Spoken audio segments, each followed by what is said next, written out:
So, Matt, since everybody's been getting a little more environmentally conscious here lately, you know, and everything, and I've had a lot of time at home to do, you know, not a whole lot. So I decided that I was going to make me a new environmentally conscious suit. So I made it out of cactuses that I have in my yard. That sounds comfortable. Oh, yeah, but I look really sharp in it. Oh, man.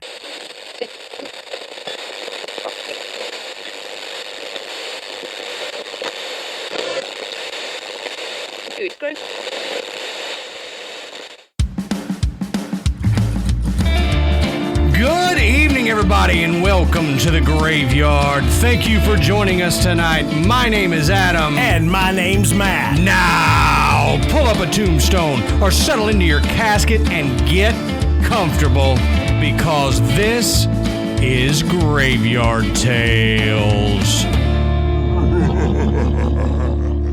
All right, everybody, here we are again. Matt, how you doing tonight, brother? Man, I'm doing okay tonight. Still in quarantine as we record this. Right. I'm not. No, and Ashley and I and Michael are, but you still have to trudge on in and get suited up to do your job. So I don't know how it is in Dallas, but up here, when you're out on the roads, it looks like business as usual. There's just a certain number of stores that are closed. Yeah, originally, when they first did the shutdown, the interstates looked like interstates on the movie Zombieland. They were just desolate, you know. Yeah. But the longer it's gone on, the more people are out driving, and it's either people going to work as normal, or it's people just going out for drives. We've done that. Yeah. Just got to get out and drive to get out of the house. Yeah, I know. We're seeing a lot of that here, and with the parks closed, there's really, you know, there's not a lot to do. Right. Even if you do go out, you know, you can't go in any restaurants. Right. You know, there's you can go to the grocery store. That's not a good idea to make that a family outing. No, it's not. Leave everybody at home. I tried to avoid that before, anyway. Yeah, no joke. But one thing, Matt, you know, with this quarantine and everybody being in quarantine, we got these people who, TV stars, movie stars, they've decided that they want to start a podcast. They're like, oh, hey, this will be fun. And so they get on there and then they knock us down in the ratings. And this is why we ask you guys all the time to rate and review us, because the little guys like Matt and I get knocked down in the charts because of these movie stars and TV stars that have, I mean, their face is out there. They're well known already. So they bring in 1.3 million Twitter followers into their podcast. And then you and I are just kind of obliterated in the chart. So we ask you guys to help. And this is not just for me and Matt. This is for all of the indie podcasts that you listen to. Right. You know, you want to ask these people, you know, that have these podcasts and also are in movies, say, look, just give us something. Let us have something, please. You know, but they're bored and they want to do a podcast, which is fine. But they have people to edit for them. They have people to promote it for them. They have a built-in audience and all this. And that's all us, Matt. We record it. We research it. We do it all. I do the editing on it. Adam does it all. and so it, you know, I'm not complaining. I just want people to know that when Dak Shepard puts out a podcast, he's on movies and he doesn't need this. And we need, we need it. Yeah. You know, and you know, if you know, you're a big fan of his or whoever's and they're putting out a show, you know, that's fine. You know, go listen to it. You know, chances are if it's maybe half of these are going to be worth listening to anyway. But, you know, give it a couple months and they're going to be gone. You know, they're going to get, life is going to go back to normal. They're going to go back to work. And this podcast is going to be a thing of the past. Right. But for guys like Adam and me, And for the folks that are our friends that are independent podcasters, and you hear us, talk about them on the show, we promote their shows, they promote our show. The way the Apple algorithm works is the ratings, the number of ratings puts you up so that when somebody goes, hey, I'm looking for a new podcast, let's find one about the paranormal. Okay. The odds are better that our show and our friends' shows are going to pop up on that list. And because somebody has, even if you went on there and said, these guys are total morons, that helps us. Yeah. Now, we may take it to heart, Right. But I'll cry a little bit. It still benefits us because the way it works is they're looking for the number of reviews, the number of people to push you up a little bit higher. And that's what's going to make a big difference. Not, like I said, not just for us, but the shows that our friends record, so if you found a show because we promoted it, or if you've got an independent podcast that you enjoy listening to, take the time to go and help that show out and leave a review, a rating and review on iTunes. Right. If you want them to be able to stick around, help them out. It doesn't cost you anything but about not even 5 minutes to do. And it really keeps them where other people can find that show.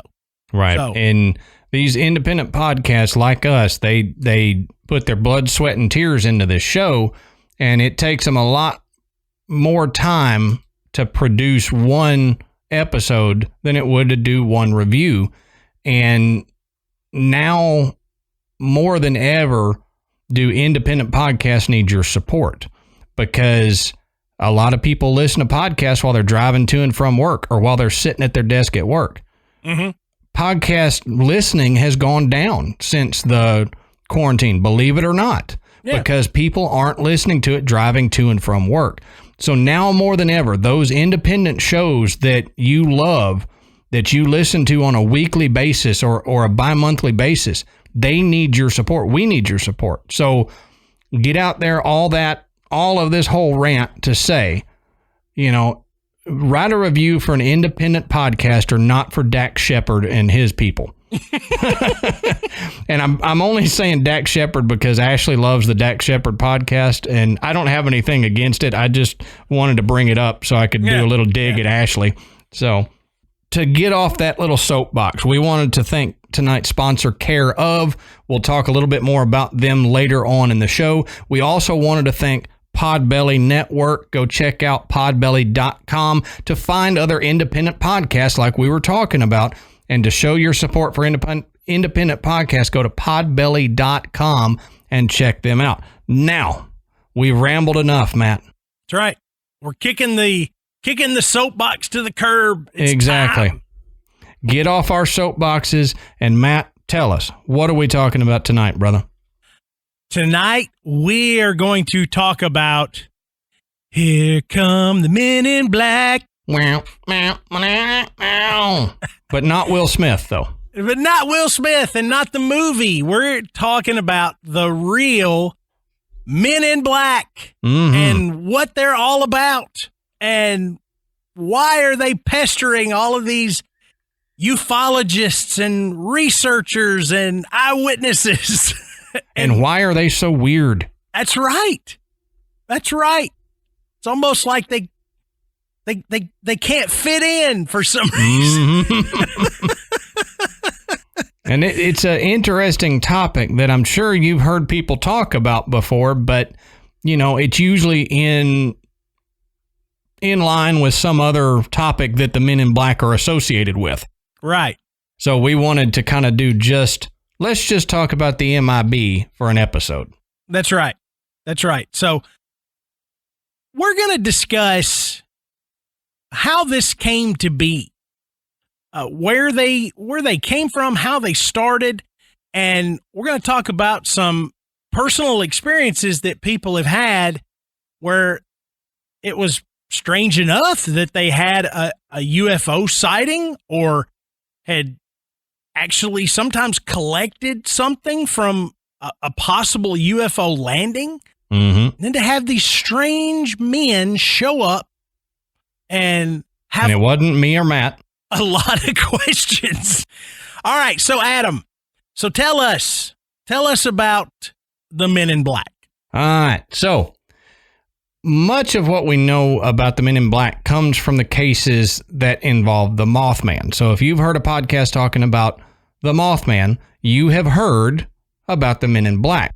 But we need to kind of dive into some of the oddness from these Men in Black in the Mothman cases. And again, like we always say, if you want to get further into it, go check out our sources where we're getting all this info. It's down at the bottom of our show notes. So go check that out after you listen to us. Well, the Men in Black, or the MIB, as we may say several times throughout this show, are, quote, mysterious strangers that reportedly attempt to threaten witnesses and reporters of strange occurrences, such as the Mothman and other odd, weird things, into silence. Now, some are reported as having dark features, kind of an Eastern European look to them, expressionless faces, and strange eyes, sometimes covered by dark sunglasses. So those, like the ZZ Top song, Cheap Sunglasses, think of that. You know, they got these real dark frames, dark glasses that you can see yourself in but can't see their eyes. Yeah, they got the Wayfarers on. Yeah, there you go. Wayfarers on, baby. And their movements often appear to be inhuman in nature. So, like, you know, in movies, they show people that are supposed to be alien or from another dimension, and their movements are like jerky, or their walk is real strange, kind of like floppy legged and stuff. These Men in Black tend to have that a lot. It's really weird when you get into descriptions of how they walk. Yeah, it's like their joints are not functioning correctly. Yeah, yeah. It's like their knees don't bend right. Their wrists do weird things. Yeah, it's like the Ministry of Silly Walks. There you go. Yep.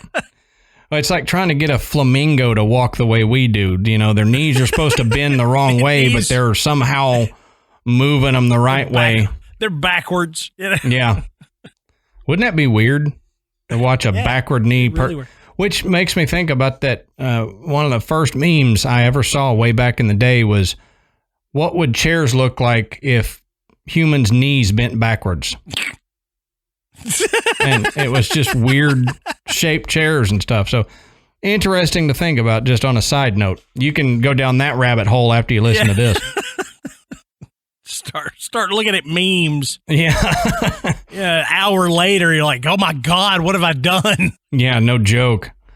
Well, the Men in Black usually travel in groups of 2 or 3. And they have this knack for knowing things about the witnesses that they're taunting at the time with this information. So it's like things that only the witness themselves would know, and these MIB seem to know it, and they poke at them with that knowledge. There were even reports of them being masters of illusion, by being able to make themselves appear and disappear without a trace. Now, some have reported them carrying sophisticated gadgets, in quotes, and one woman claimed that the MIB erased part of her memory. So that's where we get the little thing in the Men in Black movie where they erase their memory. Yeah.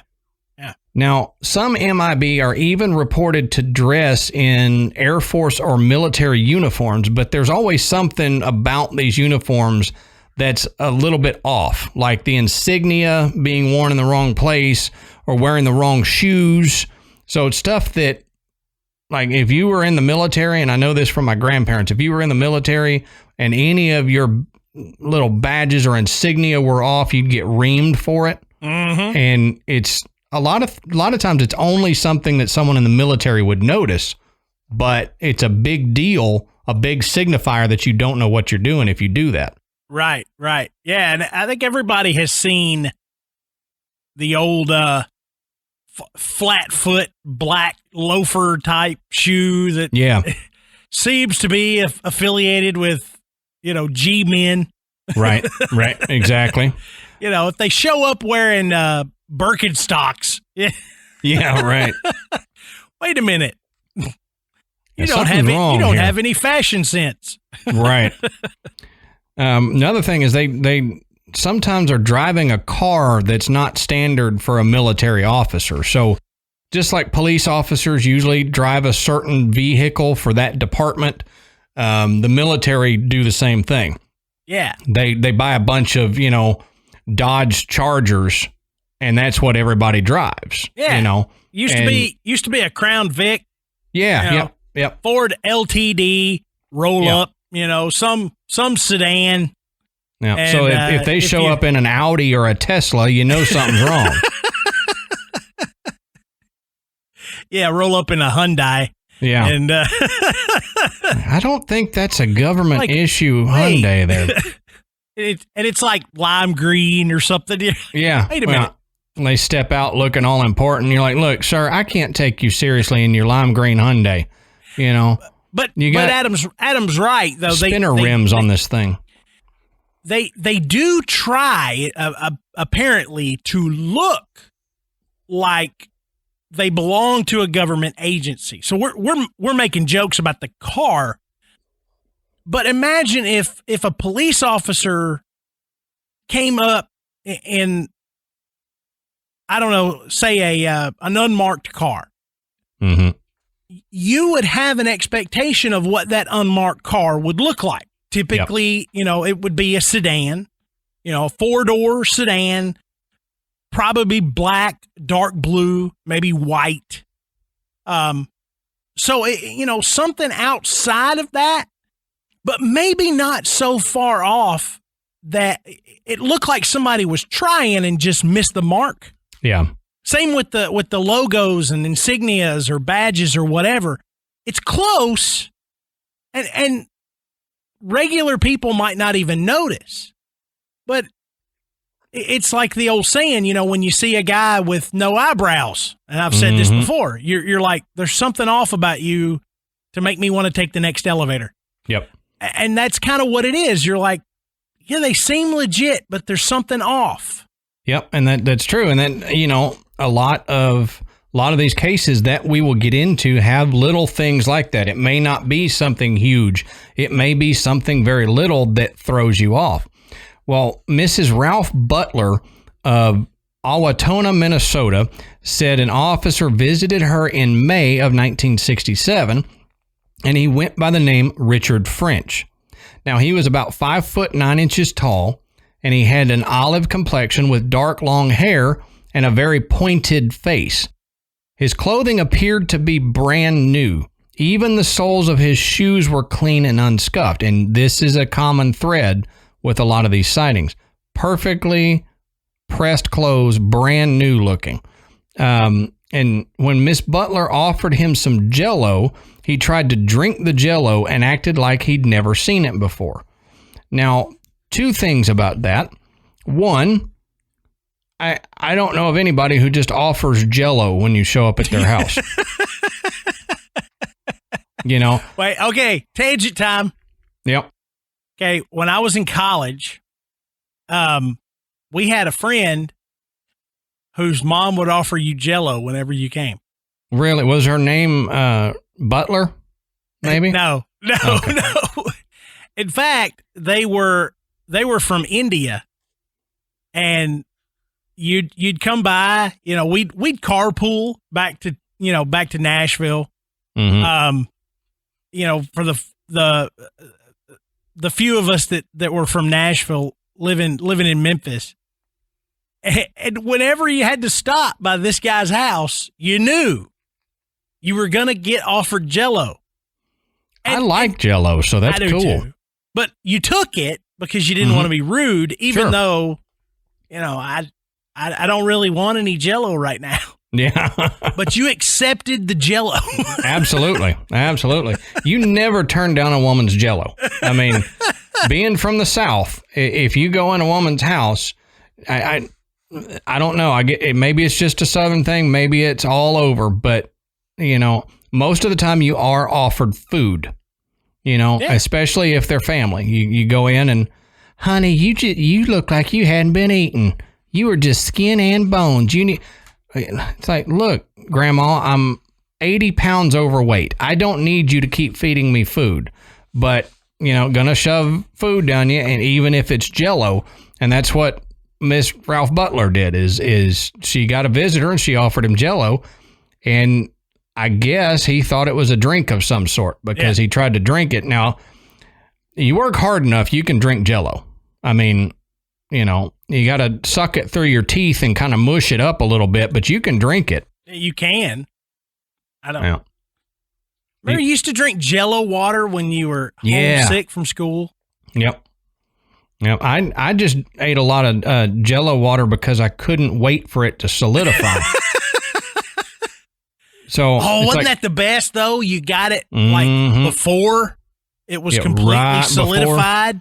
It was cool, but not solid. Yeah, you get that kind of soupy. Oh yeah, and hope y'all are enjoying the Jell-O show. Right, this is Jell-O this has gone facts off with the rails, Adam and Matt. The Jell-O. All right, we'll get back on the topic, but we're going to come back to Jell-O later. We can't not talk about Jell-O for a while. Well, the MIB are said to have had strange eating behaviors too, just like sucking Jell-O through your teeth as a strange eating behavior. Well, witnesses say they really didn't know how to use a knife and a fork. And in one case of an MIB at a restaurant, a waitress actually had to come over and show the man how to cut his steak using the knife and fork.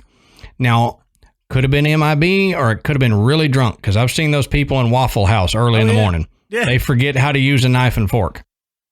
Well, apparently this man also did not chew his food, and he just kind of swallowed it. So cut a piece of steak, throw it in, swallow it like a bird. Well, many have thought of them as, quote, mysterious beings of unknown origin who are poorly pretending to be human. So we kind of touched on that a little bit ago, is you're trying to act human, walk human, but you're not doing good. You're yeah. You are a sad excuse for a human being, which that just sounds like a burn, and I did not mean that as a burn. Well, some MIB are put into the category of photographers. Now, they would take photos of witnesses or investigators, often using a camera that had a blindingly bright flash, which could surprise or disorient the person while the stranger ran or drove away. So they're doing something. They're like ninjas. Yeah, right. They got a little flash bomb that they're throwing at you. Well, in October of 1967, a man in Ohio was returning home from work. He opened the door to his apartment to find an intruder standing in his living room. The man said, quote, "I think he dressed all in black. I couldn't see his face, but he was about 5 feet 9 inches. I started to fumble for the light switch when he took my picture. There was a big flash of light, so bright I couldn't see a thing. And then the stranger darted past him and went out the open door, and the guy realized that nothing in his apartment had been stolen. So there was somebody in, I guess, doing observational work, and he walked in on it, and the guy just blinded him with the camera and ran off. So one of the few times you can say you got flashed and it wasn't that bad, you know.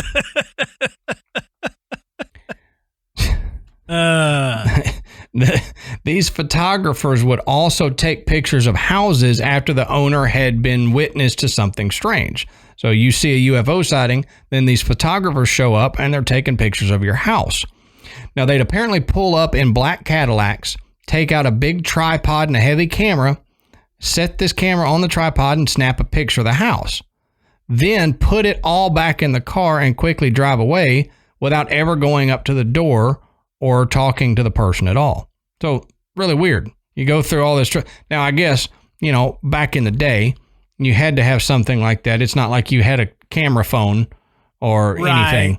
So, but you set all up the tripod and you get this thing set up, you take a picture and then you pack it off. It sounds like something out of a movie. Yeah, they set up the big camera with the big accordion lens, and they get under the underneath the drape. And they hold up the thing with the flash powder on it. Spoosh.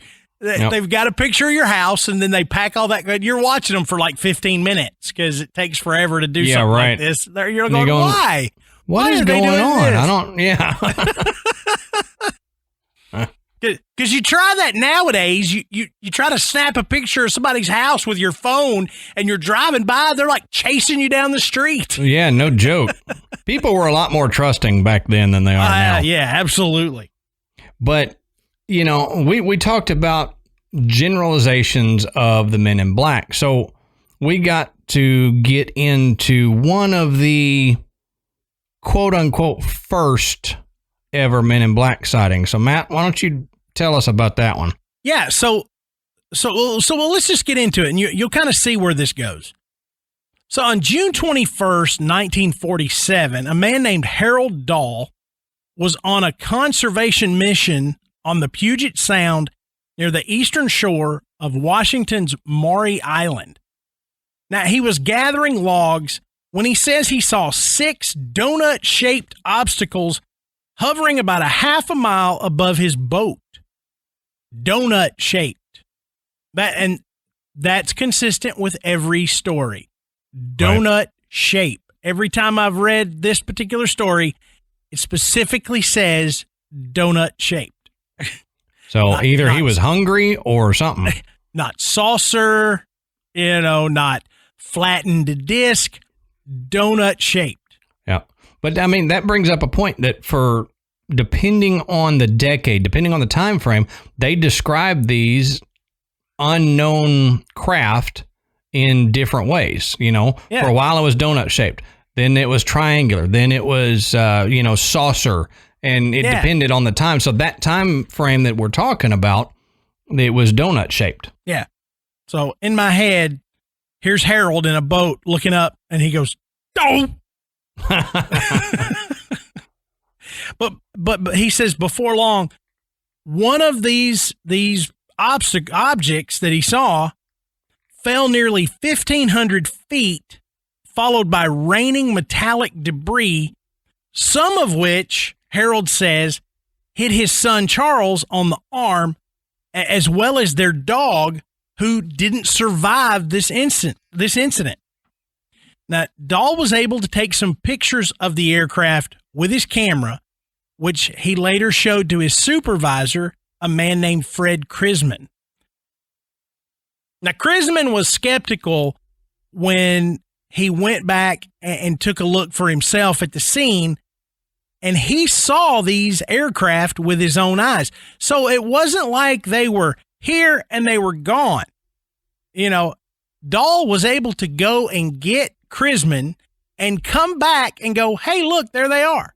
So they hung around for a while, which is unusual. But the next morning, Dahl said he was visited by a man in a black suit. Said they ended up at a local diner where the man was able to recount in extraordinary detail what Dahl had just seen. What he said was, "What I have said is proof to you that I know a great deal more about this experience of yours than you will want to believe." Now, this is according to Gray Barker's book, They Knew Too Much About Flying Saucers. So Dahl said he was told not to speak of this, and if he did, bad things would happen.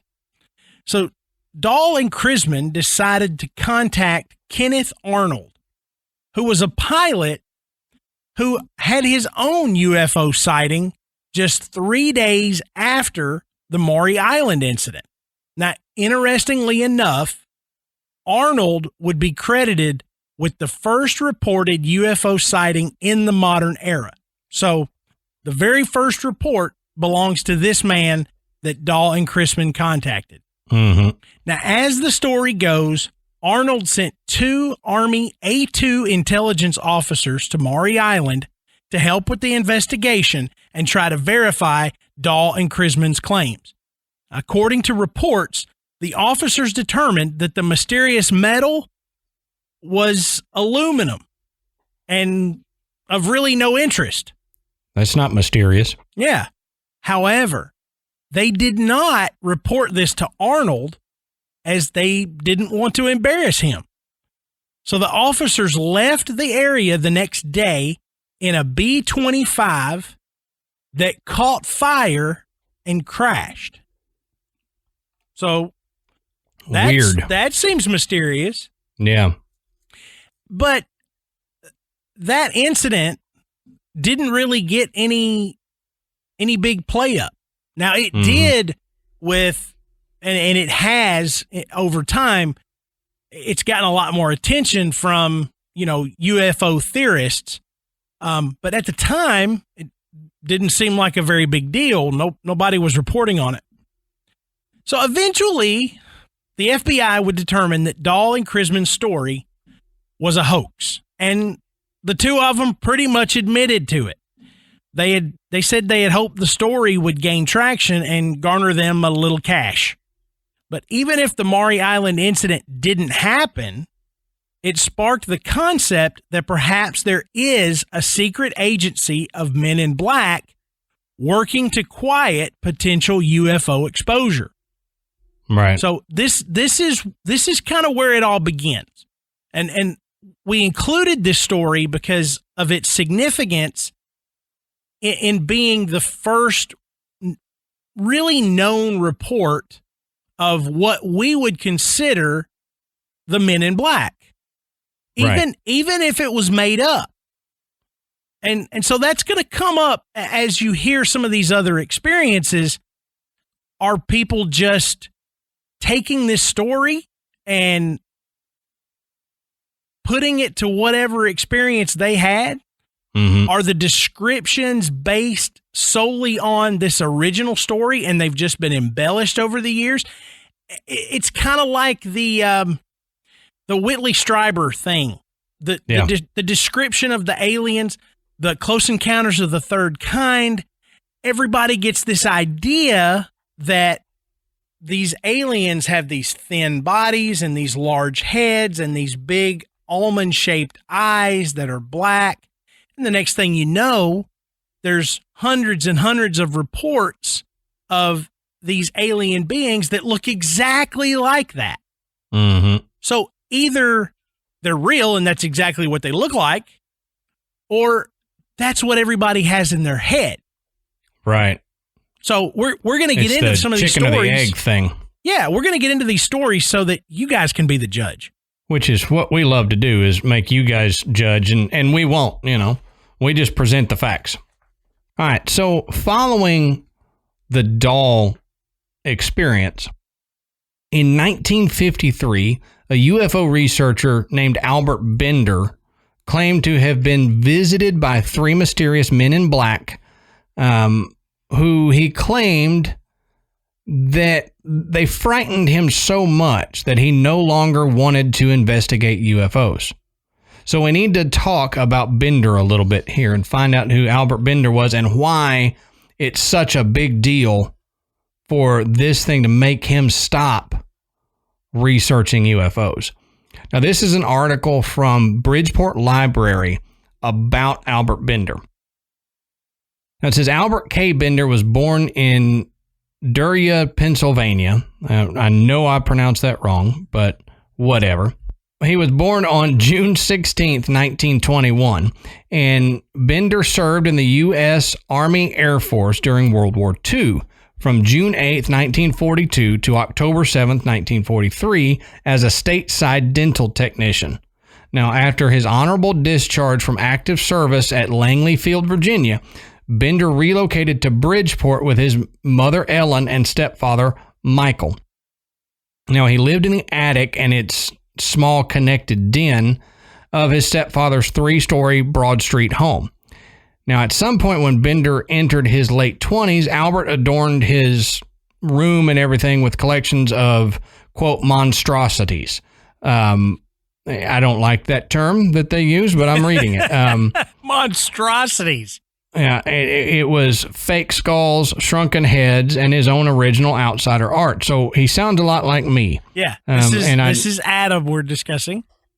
Yeah, I take a little bit of offense to the term monstrosities for that, but whatever. Adam K. Bender. Yeah, right. Yeah. Well, Albert's unique appreciation for the supernatural coincided with a rash of well-publicized flying saucer sightings in the American West during the late 1940s. Now, this prompted Bender to form one of America's first UFO organizations. In 1952, the Park City resident organized the International Flying Saucer Bureau. World War I flying ace and CEO of Eastern Airlines, Eddie Rickenbacker, became an honorary member. Albert Einstein actually declined the invitation. I don't know why. You know why? Why? Because International Flying Saucer Bureau sounds like something on a kid's T-shirt.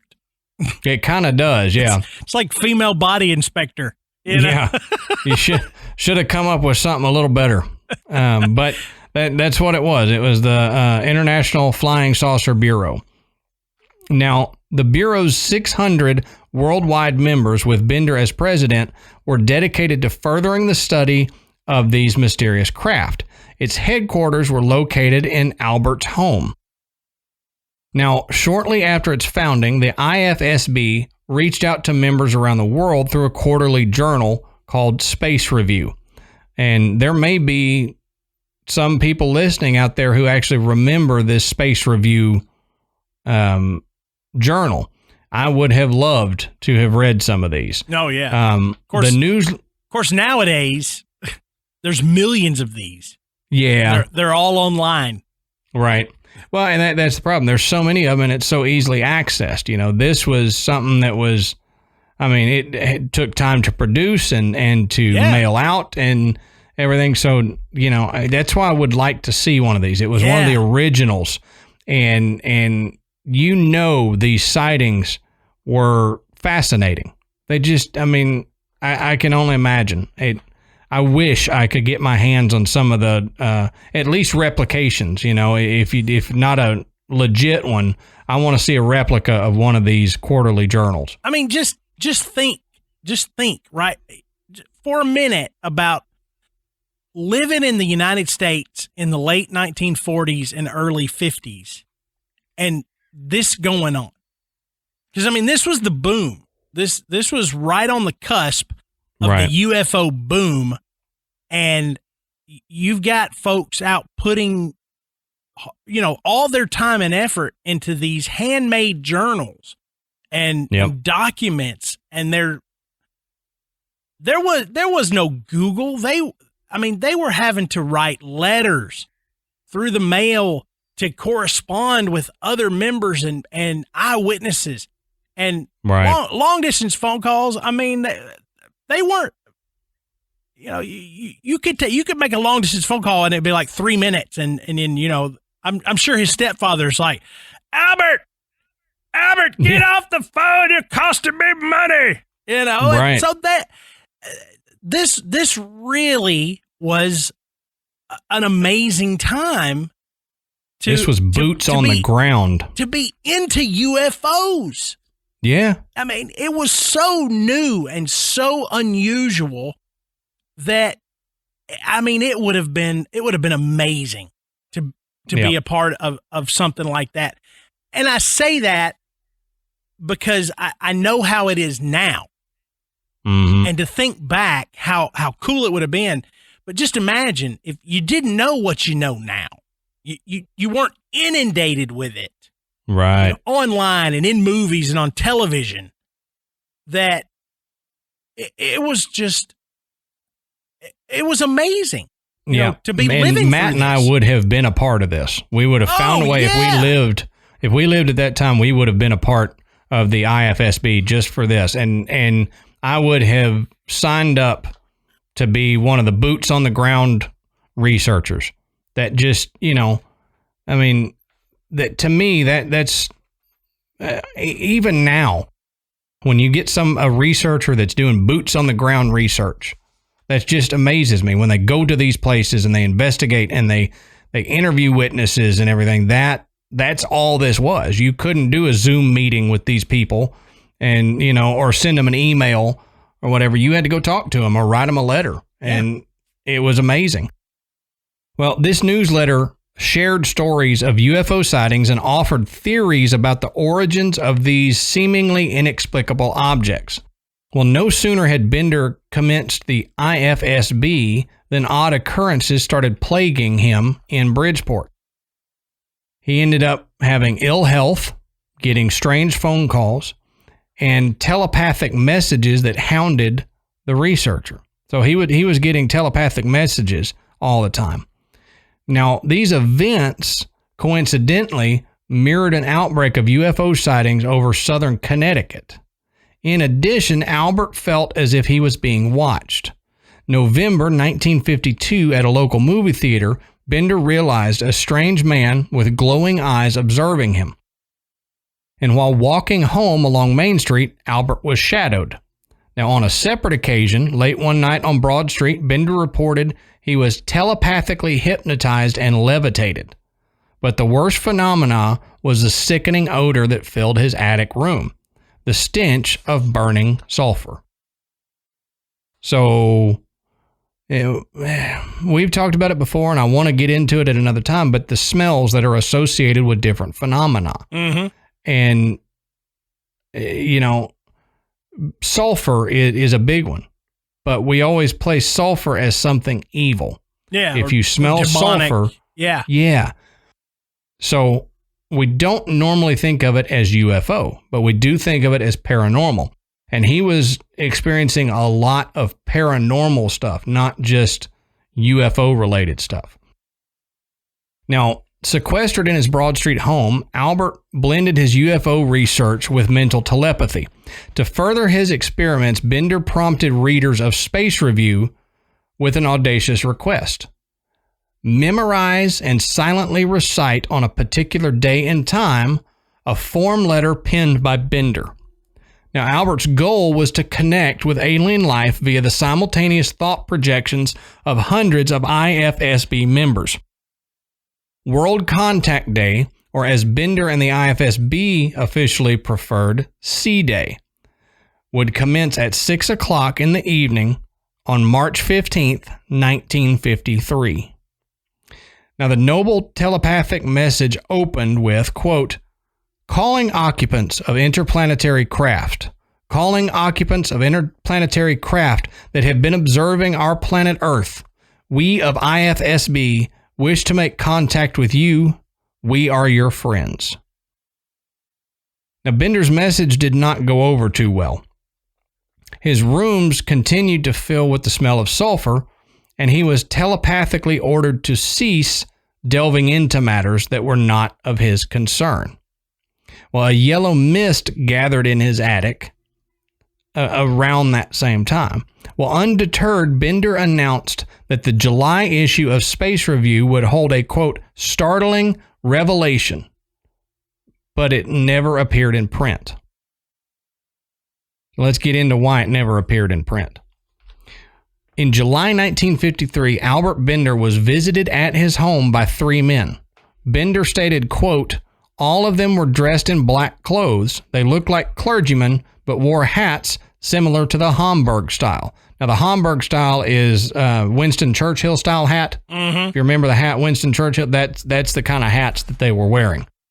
The notorious Men in Black, always in threes, made it clear to Bender that he was to immediately halt all UFO work. They communicated telepathically with him and said, quote, stop publishing. Before departing, the MIB confiscated copies of Space Review, and in their wake, a yellow fog materialized in the upstairs room of his Broad Street home. Now, again, the vile odor of sulfur wafted through the attic. Unnerved by their otherworldly presence, Albert shuddered that he was, quote, scared to death and was unable to eat for days. Now, the telepathic message, headaches, and his being stalked, and of course the surreal warnings by authoritarians in black suits compelled Albert to shut down the International Flying Saucer Bureau. Now, a year and a half after founding the IFSB, the final issue of Space Review was released in October 1953. It included a cryptic message and warnings. Quote, "The mystery of the flying saucers is no longer a mystery.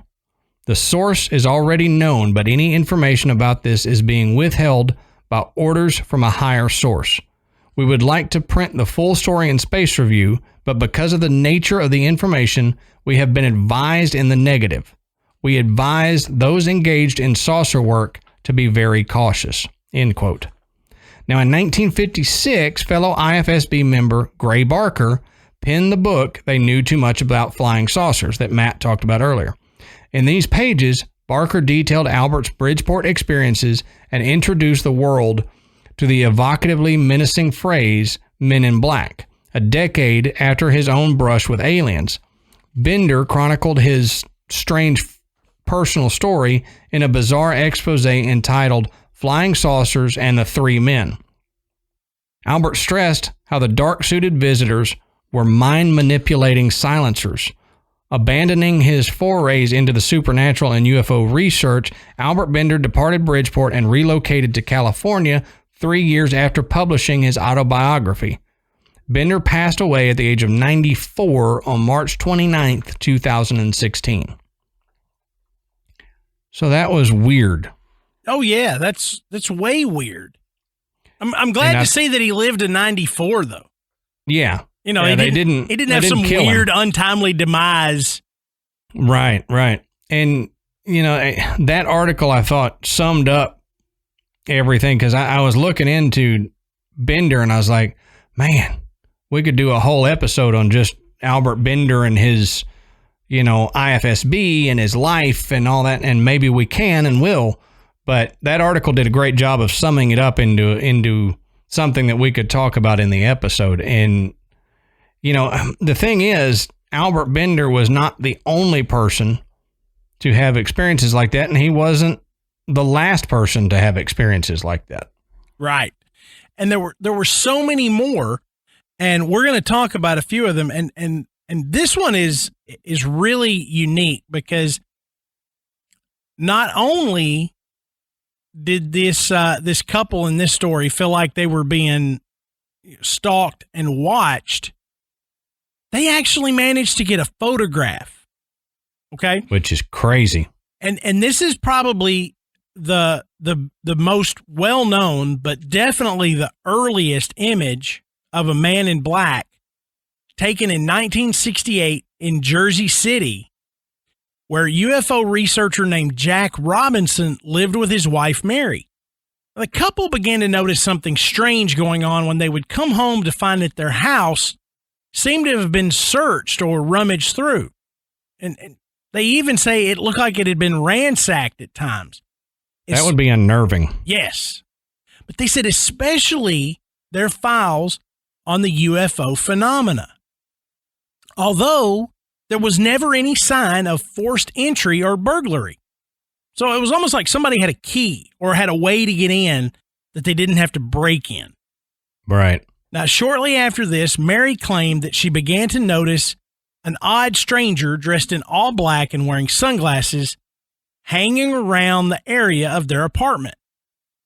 And he could sometimes be seen staring up at their window. Now, this was pretty scary, and the couple got a little freaked out. So somebody we've talked about on the show before, Nick Redfern, who is considered an expert on the MIB phenomenon, and he wrote a number of books on this, including The Real Men in Black, talks about this particular stranger and what happened next in an interview with New Dawn magazine. Now, Nick says, Mary said he had an unsettling look on his face, kind of unemotional and zombie-like. Mary happened to mention this to Tim and Jim, and because the guy appeared 3 days in a row, they decided to drive over early one morning and see if they could see the man in black.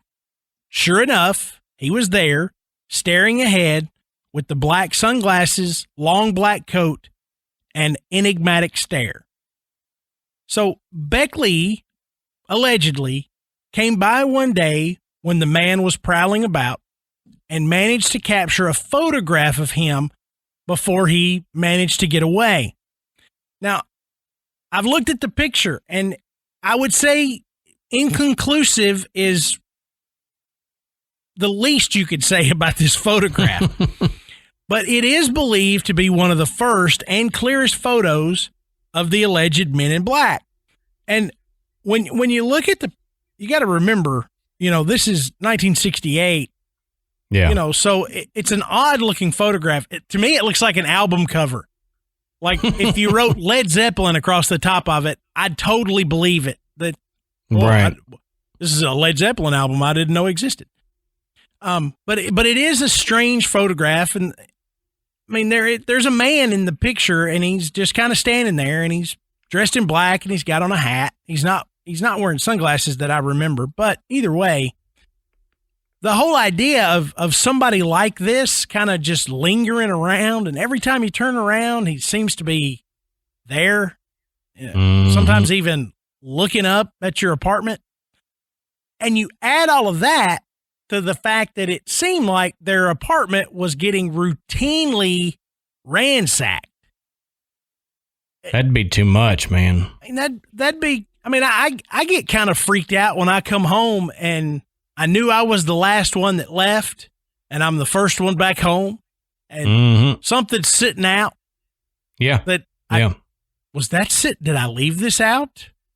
Why wouldn't I see this and put it away before I walked out the door? So I typically call Amanda. Did you come home in the middle of the day? Did you?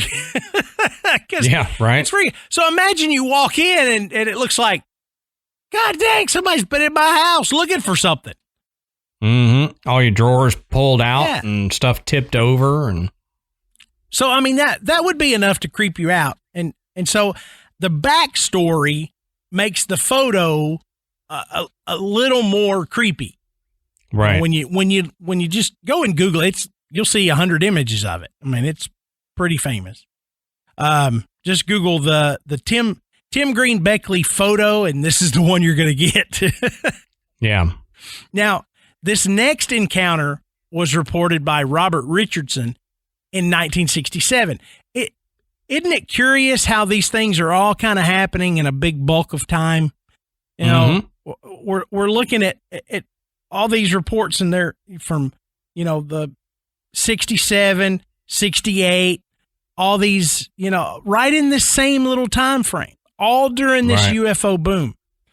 But it was in Ohio, and Richardson claimed that he collided with a UFO while driving, which is not something you typically think you're going to hit when you're driving down the road. That's a weird insurance claim. Yeah. Can you imagine? Calling Jake from State Farm. Hey. Right. You'll never believe this, but I swear it's true. Yeah. And he's like, what are you wearing? Yeah. Spacesuit. Yeah. What's that? We cover it all because we've seen it all. Yeah. I don't think you've seen this. Dun, dun, dun, dun, dun, dun. Yeah. We are farmers. Oh, but however, when Richardson hit this object, it vanished. But after the crash, Richardson took home a small lump of metal that he believed was from the UFO and not his own car.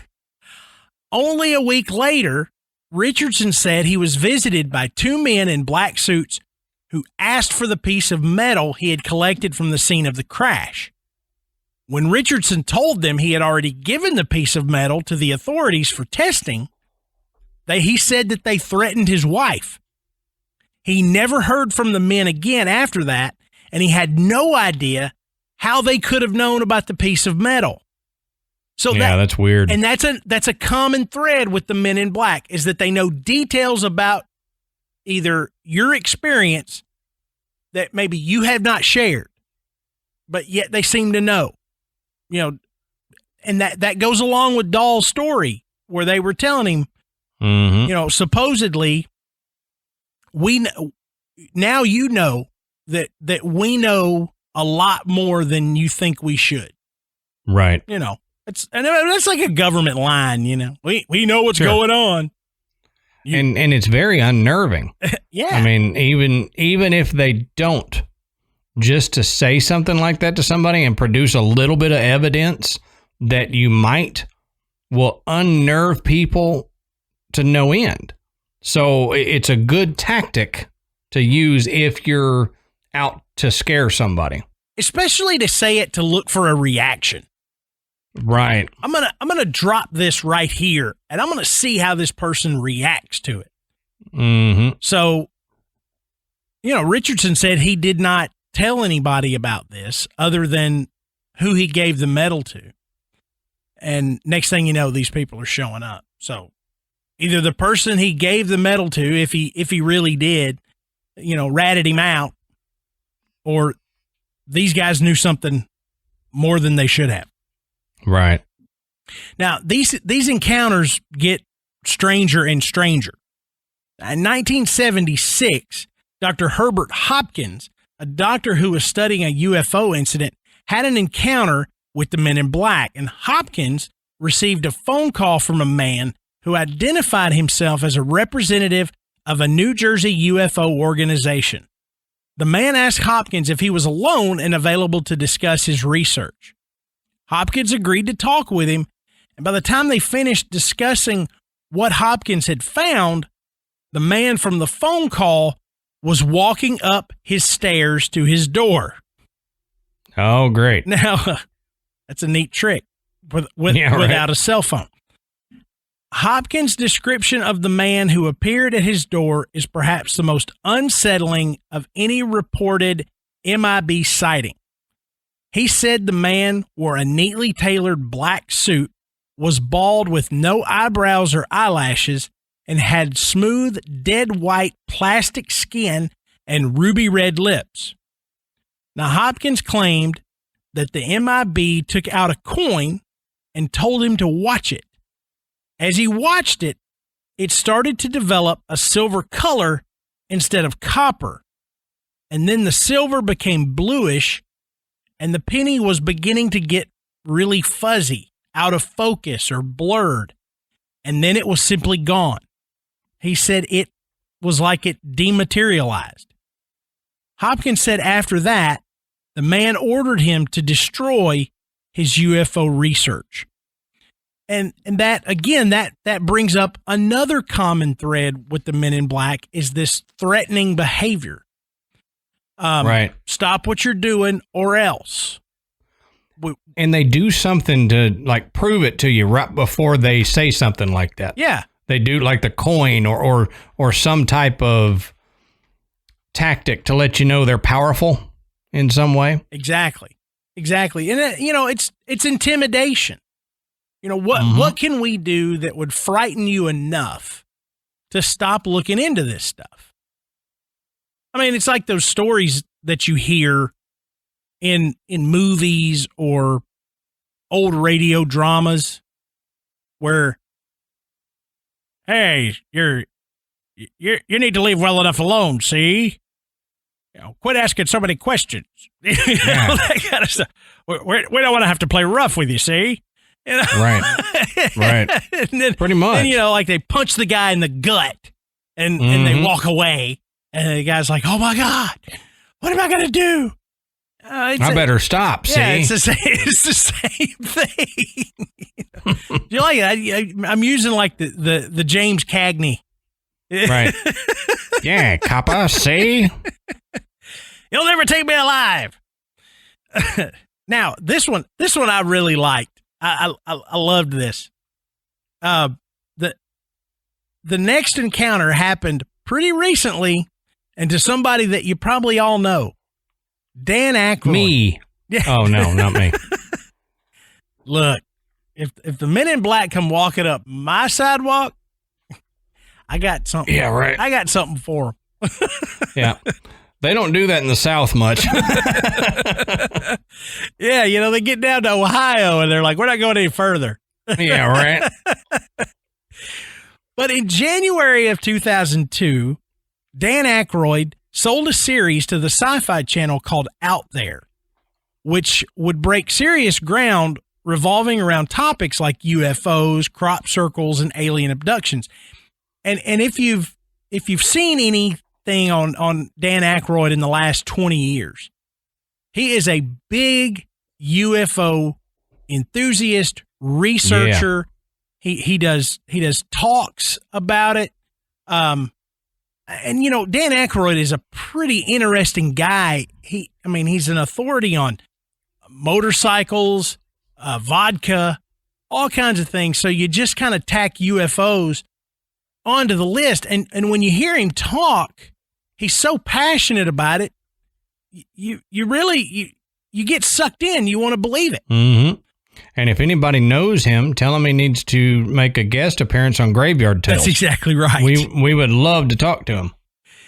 But on a break during interviews for the upcoming show, Aykroyd says he stepped outside and saw a black Ford sedan with a man in black standing outside it. He said he looked away for a brief moment, and when he looked back, the car was gone. 2 hours after the car disappeared, Dan was given the bad news from the producers and was told that they weren't going to continue taping and that the show had been canceled and none of them would air. So that's weird. It is weird.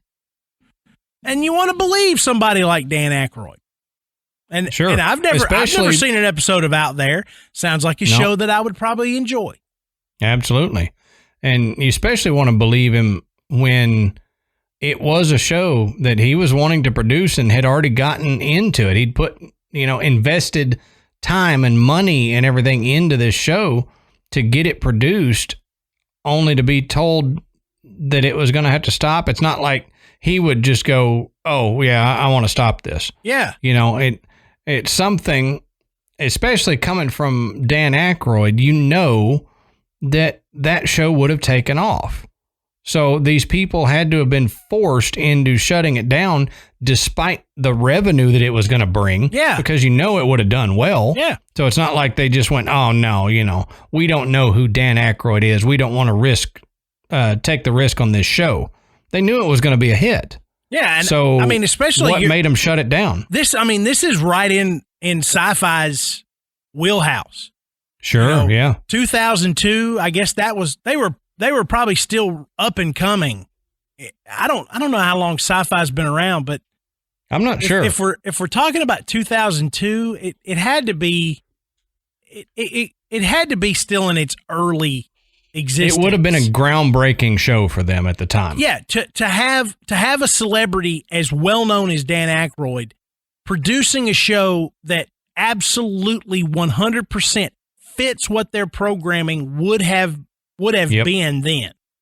Yep. It's a win-win in my opinion. It'd be like, reeling in Leonard Nimoy to come back and, do In Search Of again or something. Right. So, right. It doesn't make sense. If what the story says is legit, it doesn't make sense that they would just up and cancel it. And then it coincides with Dan Aykroyd supposedly seeing a man in black. Right. Really weird. Really weird timing. Story. The last one we're going to touch on is one of the most interesting of all of these. And it was reported by Shane Sovar on October 14th, 2008. Now, Sovar was a hotel manager, and a security guard reported seeing a large triangular UFO outside the building.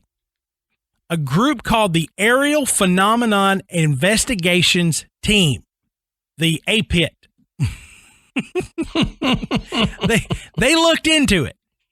Now, they, along with 3 other witnesses, reported that just a couple of weeks later, Two unidentified men in black visited the hotel. The men in black terrified the hotel staff and were looking for Sovar and the hotel security guard. Now, luckily, Sovar and the guard were not at the hotel at the time, but cameras caught the men in black on security footage. Mm-hmm. Sovar said the hotel guests described the men as tall with black suits, identical faces, no eyebrows or eyelashes, and extremely pale skin. So this is a weird video. I guarantee you more people have seen that video than think they have. That's right. That's right. They've seen it. It's been attributed to something else. But you have definitely seen this video, and it is very, very strange. To the point of being somewhat disturbing when you understand the backstory associated with it. Even without the backstory, it's weird to see. Yeah. But then when you tie in that backstory, you're like, whoa, okay. Yeah. Okay, I get it now. Yeah. So we talk about all these experiences that people have had tied to either UFO research, a UFO eyewitness, and these guys showing up out of the blue to put the kibosh on it all. Yep. So where are they coming from? Right. You know, what are they? Are they aliens that are working as some type of agency, intergalactic agency that working to, protect the knowledge of the existence of UFOs and aliens? Mm-hmm. Yep. Or are they actual government agents from whatever government? Multiple governments working together to hide the truth from regular citizens, to keep it under wraps. To me, if you didn't have the weird physical descriptions, right, I would say, it looks like a government type scenario. You've got multiple men dressed nice coming to silence you to keep people from hearing the quote unquote truth about aliens. But then you add in the weird physical descriptions, which those could be legit, or they could be something people have made up to embellish the story over time. If you add that in, then it points to something non-earthly that is trying to silence the information about aliens getting out there, and that would explain why they know so much about incidents that nobody else would know. They're watching, something. Yeah. But I don't know. It's weird, and it's almost like there's another theory that could be true, that it's a disinformation agency, that they're not trying to silence you, but they're trying to get you weirded out enough to spread the story about this, and it be and you're now talking about this when you're not focusing on the truth. Bingo. And to me, that's where I land mostly. It's a disinformation agency. And you know what? What's funny is Adam and I did not discuss before the show what the other one thought about this. But we are exactly on the same wavelength here. That is exactly what I think. The strange appearance, the strange behavior, the not knowing what Jell-O is, the inability to use a knife and fork, swallowing food whole, the shaved head, no eyebrows. It's like, how can we make this so bizarre that it becomes the focus instead of the UFO? Exactly. And even if UFOs don't exist, or even if 70 to 80% of the eyewitness reports are false, especially now, we understand how detrimental stories can be, true or false. You put it out there, you get attention, and the next thing you know, that story takes on a life of its own. It is exactly what Dahl and Chrisman expected to happen back in 1947. Right. But in 47, information didn't spread like it does today. And so you have to find a way to reel this in. You can't let this just explode. Either you're worried that it's going to cause panic, or you're worried that some truth is going to be discovered, whether it's the truth that aliens and UFOs do exist and have visited this planet, or that the government or governments are working on something top secret that they just don't need the public to know about. Right. And it was mistaken as a UFO, but if people keep looking into it, they might actually find out what it was.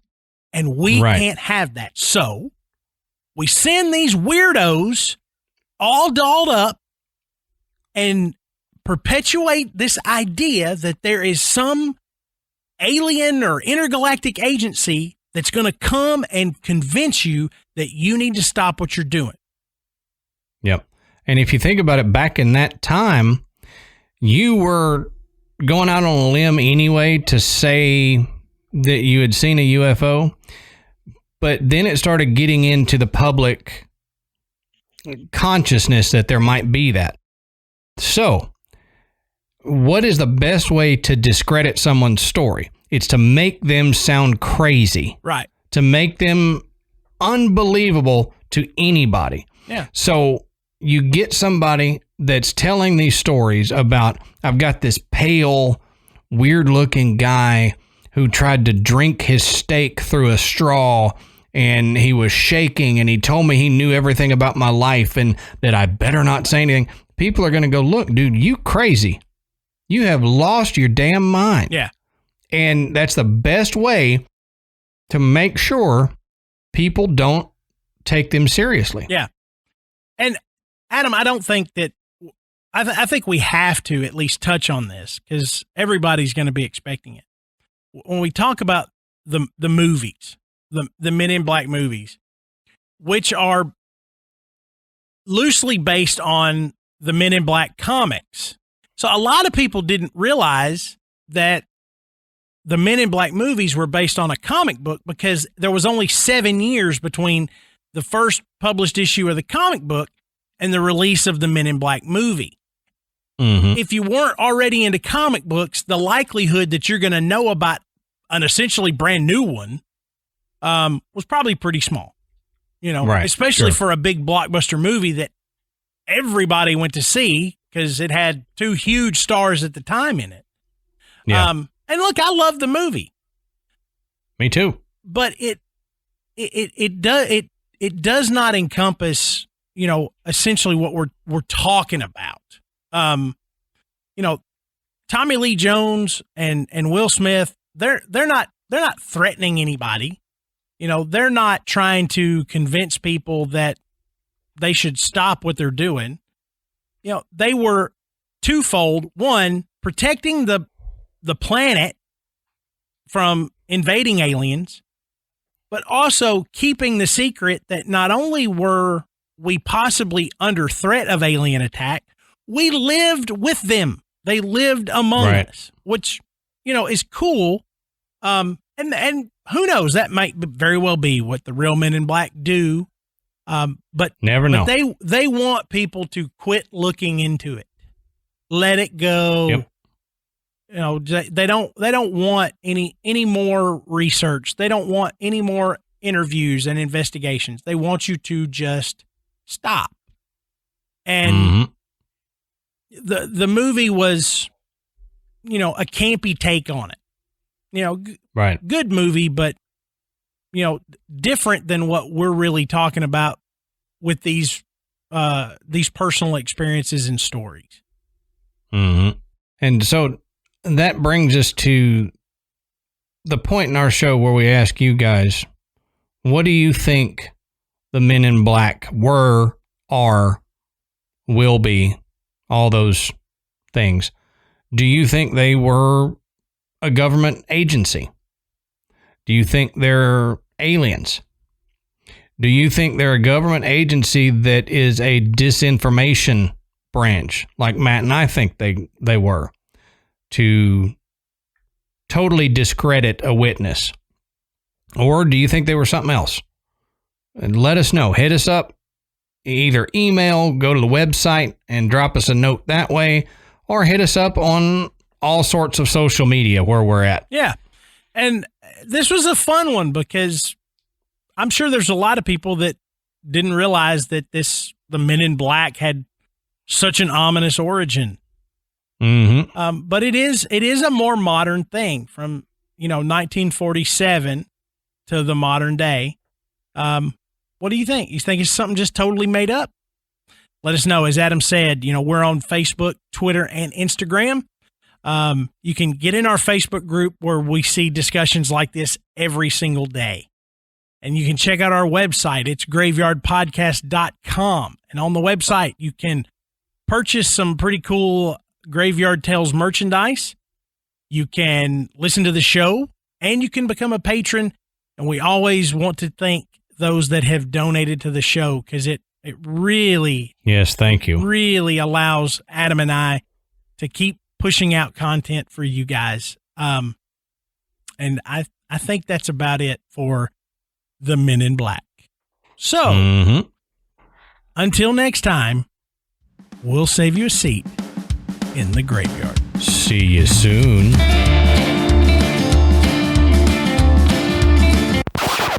No, it wasn't me or Matt. Did you like that? You're going to have to edit that out. I'll put that at the end on the outtakes.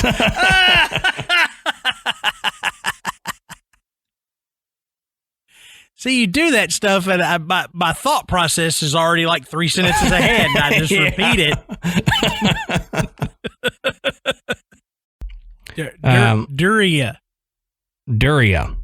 Duria, Pennsylvania. Diarrhea, Pennsylvania. Yeah, whatever. If you're from there, don't take offense, please. I'm goofing on the fact that Adam and I can't read these names. Now, Sovar was a hotel manager and a security guard